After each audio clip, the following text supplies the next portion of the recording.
he's handled himself very well, and I think he's gaining some comfort and confidence in his guard play. And he's given us a lot. When you go through as many changes as we have at the skill positions, if you were without a veteran quarterback, it could be very difficult. You would find a way to do it, but it certainly wouldn't be as smooth as it's gone having a veteran quarterback like Zach.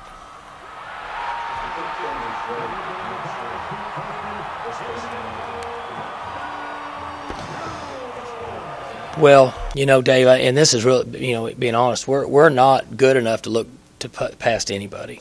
And, I think everybody watches college football sees that you have to really prepare well and play well each week. And so what it's come down to now is whenever Kendall says, I feel good and I'm comfortable playing, then we'll get him in there and play him some. And, if we get 8 or 10 carries out of him the first time out, then that's 8 or 10 less that you have to put on Keith. You continue to work Bo in and keep those guys fresh. Mike, back to the kicker. The guy makes a 51-yarder. Does that raise the ceiling, or do you think, well, maybe he can make one from 55? Is that one cleared? Yeah, he did. We guessed last night when we watched it, maybe 6 or 8 yards. He's had enough leg to go up to 55, and as I'd mentioned earlier, he's been consistent in practices at 50 in that area. So, it just depends on the flow of the game and what's going on, and obviously the wind and conditions, and that could factor in a kick. I would assume, though, a head coach who has a kicker who's made one like that, you just feel better. Certainly. If you get into a situation where you've got to kick a long one at the end, if he's never made one from 48. Right. Well, you certainly don't know what he's going to do from 53. You're right. And if he's made one like that, you think, well, we got a shot. That's right. No question. Yeah. How has Parrish Cox matured? Well, Parrish has come a long way just in his life skills, both on and off the field, and hopefully the system that we have here in place at Oklahoma State has helped him develop and will help him 5 years from now. And I don't think there's any question that he's put himself on the map when it comes to a young man that has a chance to play beyond this level. He's carried us in special teams in the return game. We all know that. But defensively, he's played very well, and it's very satisfying to see a guy kind of turn the corner and grow up. And he's not the finished product, but he's much further along than he was when he came here 3 or 4 years ago, however long it's been. Do you think you got that out of him at Texas A&M 2 years ago? What you got out of him? No chance. That's it's just him developing and coming along, and it's Jason Jones working with him, and it's just an ongoing process that in dealing with young people that it's no different than with college football players than it is when we raise our own children, that you just keep doing it and doing it and doing it, and you hope when they leave home that they'll do it on their own without you being there to tell them every day. And Parrish has come along and has developed and has been very, very promising and been very reliable for our team this year. He's ready to catch the ball on offense now. Yeah, he's always mentioned that. It wouldn't be a big red flag if he came in on offense, would it? Could use him as a decoy. Fans, media, and coaches look at scores. Last weekend in the Big 12 was somewhat crazy. How much do you think the players look at that? I'm sure they look at it. I can't imagine with as society is media driven and the technology we have today that they don't keep up with everything would be my guess. But I don't hear it discussed much when we get around them.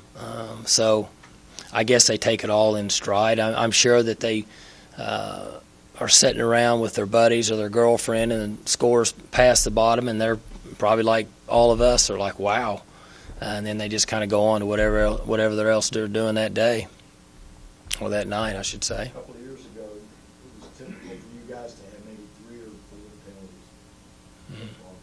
Now you reach mid-season, you're the most penalized team in the country. Mm-hmm. Are you stuck with it, or can you coach them out? Well, we're working on it, and we need to become more disciplined.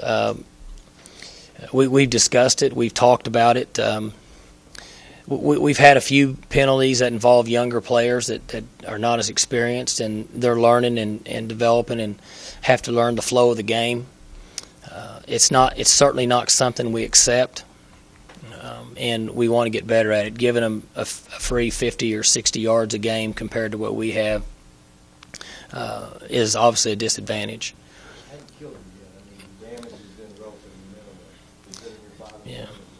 No one penalty is just slaughtered in the game yet, but eventually, At A&M, we took ourselves out of a couple 3 possessions, just backed ourselves so far up that we didn't have a chance, and so we've been able to overcome it. And you'd like to say, okay, we'll stop right now and we're going to start clean and try to overcome some of those penalties, but they're certainly coached and discussed, and it's been an unusual year for us in that fashion that we've had that many penalties, and we have to continue to work it and try to overcome it and cut those things in half. Did the NCAA give you any timetable on this, or they just say, don't call us, we'll call you? That's correct.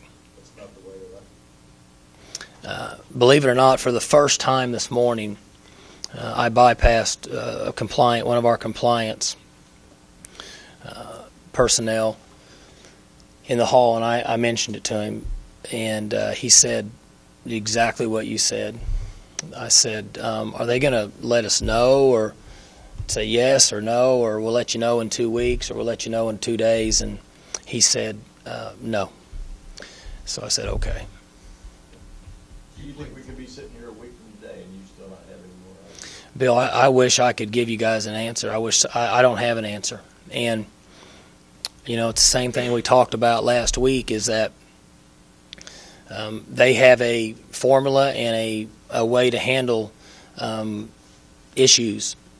And I guess they're following it. And until they let our compliance staff know something, then we just continue to press on with what we've done the last few weeks.